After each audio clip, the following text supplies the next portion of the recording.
engaphumelelanga kunezinto mhlawumbe lonyaka engahlakananga kodwa umusa wenza ukuthi uma sisaphefumula sibe nethemba lokuthi ngangonyaka ozayo usazokwenzeka.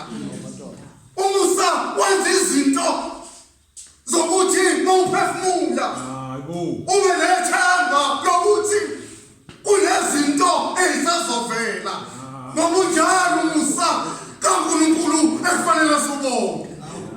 Asibongi ngoba sinezinto ezibambekayo, asibongi ngoba sinezinto ezibonakalayo, kodwa sibonga umusa noma sihlelekile noma kuhambe iy'hlobo zethu, kodwa ngoba siyaphefumula sibonga umusa. Ngoba siyaphefumula sibonga umusa.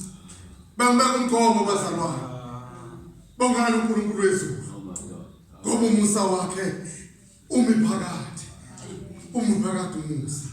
Angibize itafula, bengenza kubiza itafula kodwa ukuveza ukuthi umusa aphefumula azi ukuthi usemseni kaNkulunkulu.